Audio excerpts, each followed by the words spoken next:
This is Avengers issue 30 from the 60s, the hippy dippy 60s. Have some marijuana plant. Get high, brother, for the benefit of Mr. Kite. I don't often, if ever, review comics from the Silver Age because they are very prone to disintegration. They will fall to pieces in your hands, and this was a gift from a viewer, and the condition of it isn't amazing, so I thought I might as well review it. It's not like it's pristine or out like that. One thing is, when I got it, I sighed and bit my tongue because I was sure it was a story I actually hated. But the good news is that it isn't.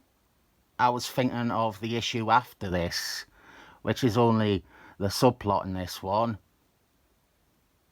This is by Stanley Lee and a mob boss.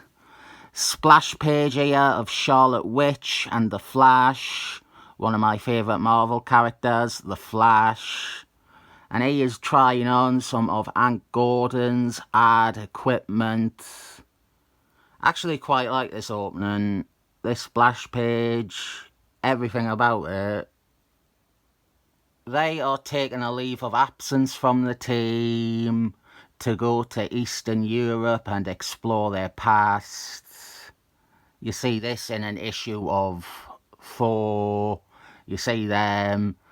They don't really do much, but you do see them. Thor 134. It's also the first appearance of the Digivolutionary.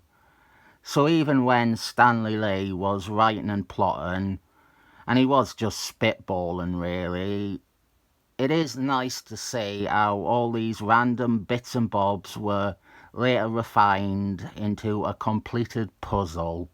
And Digivolutionary does have relevance to Charlotte Witch and the Flash's history.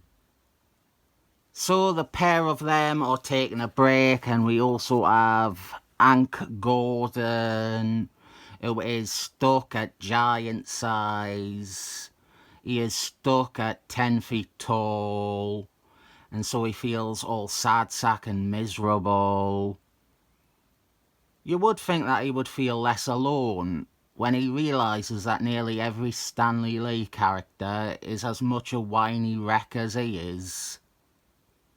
He is reminded of an odd acquaintance who might be able to help him out, so he leaves to go and find them. His head is miscoloured here. Imagine if that was his design.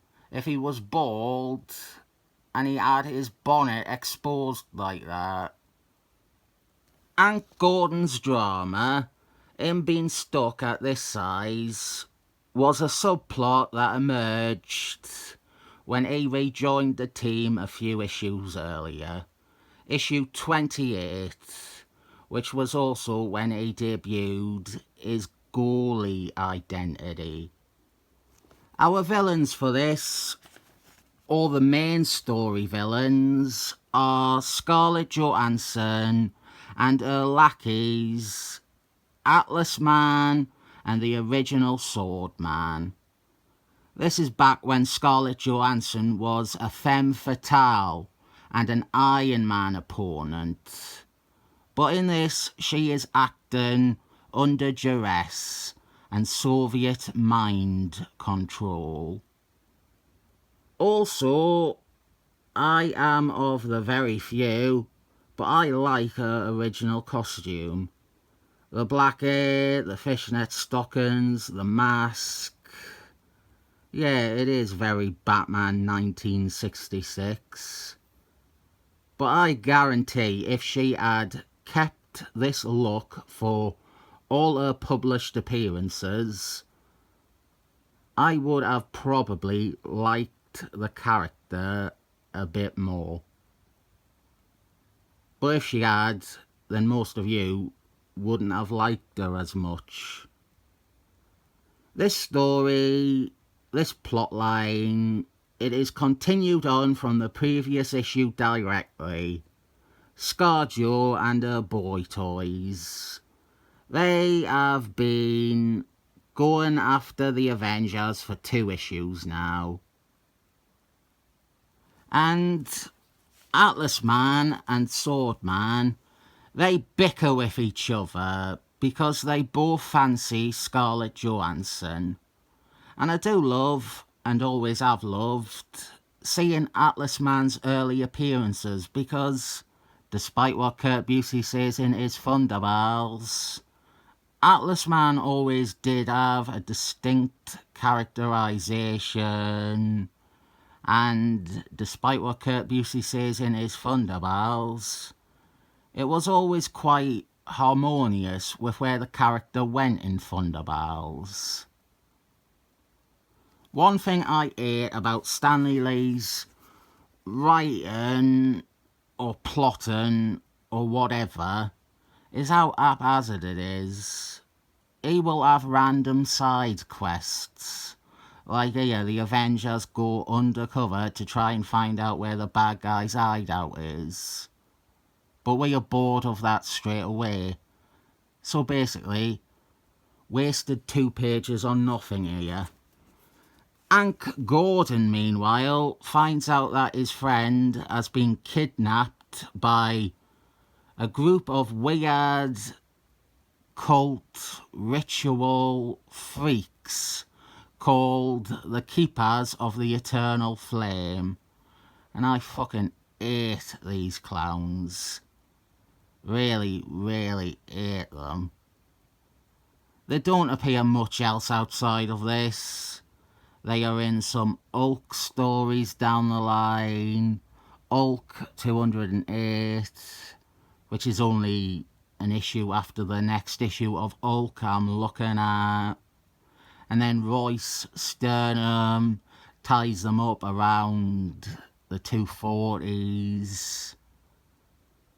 They also have a profile in the novelty 1960s Andy book that they did.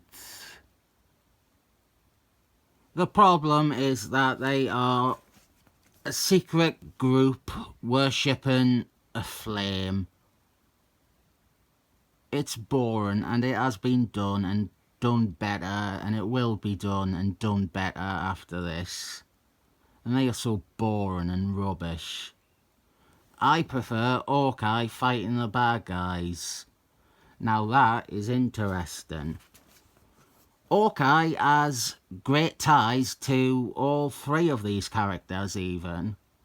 His relationship with Scarlett Johansson, he and her were partners before this. Swordman is his mentor. Atlas Man currently isn't, but will eventually become a friend. So yeah, it is all very interesting to me seeing these characters in early configurations. And this story is important because it is the point where Scarlett Johansson begins her time with the Avengers. What? Huh? Don't the handy books say she joined in Avengers 111? Huh? Let's get into my insufferably pointless ideas about Avengers membership. After this issue, Scarlett Johansson continues to appear alongside the Avengers, helping them on missions, and even appearing on many of the covers. She is, however, not officially an Avenger. She is there as Hawkeye's guest. But she really does put in quite a stint with the team in this capacity. Issues 43 and 44 are even pretty much a Scarlett Johansson story. Now here is the part that everyone overlooks. In Avengers 45, when Captain America announces to the public that Hercules Man is a member, he also says that Scarlett Johansson was to be announced as a new member, but she wasn't there to receive it. This should count, and I'll tell you why. Falcon Man wasn't there when he was made a member. C-3PO wasn't there when he was made a member. But let's get back to her time before that.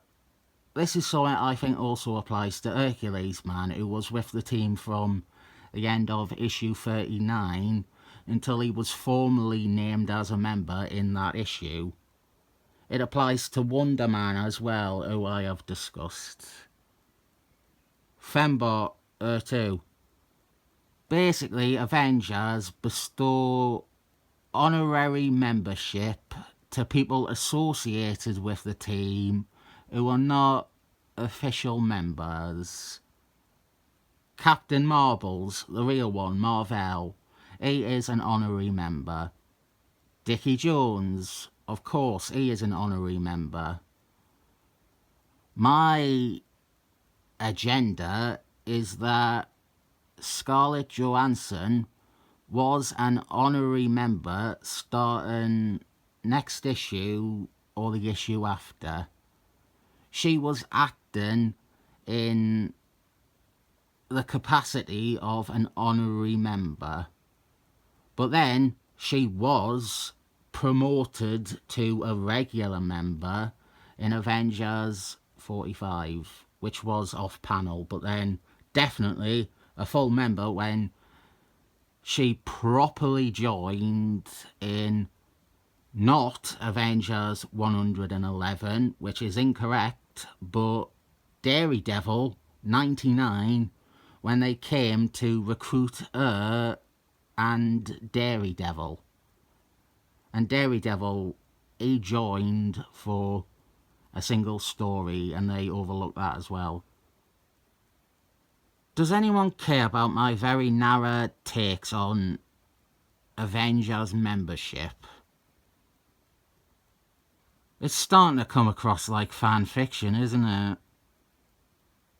The way I see it, saying Scarlett Johansson wasn't considered part of the unit for about 12 issues is to insult Scarlett Johansson and make her nothing more than Hawkeye's accessory. And talking about her and her membership is a great excuse to not talk about the Eternal Flame. The same logic I applied to Scarlett Johansson applies to Hercules Man. He spends 5 issues with the team before being made a full member. He was an honorary member for those 5 issues. I definitely have discussed Wonder Man before, and likely will discuss Wonder Man again one day. Here, Hawkeye beats Sword Man. It is a good showing for Hawkeye in this issue. And in the end, Scarlett Johansson is able to break free of her conditioning, and she helps Hawkeye defeat Atlas Man. And this here is the beginning of her time as an Avenger. Debate me if you want. If you don't agree with me, I don't care. It is my feelings about the Avengers. If someone wants to say something else, you can. It doesn't really affect me. My chief problem is that little details are ignored or not revised because we were stuck with one unmovable lazy editor on Avengers for close to 30 years. And things like Scarlett Johansson being made a member in Avengers 45 or Daredevil 99 are ignored in favour of Avengers 111 or whatever a cover says. What one person decided in 1998 is the canon. This issue, which I realise I didn't talk about that much, is actually okay. The main plot with Hawkeye and Scarlett Johansson, I like that. I'll give that 7 thumbs up.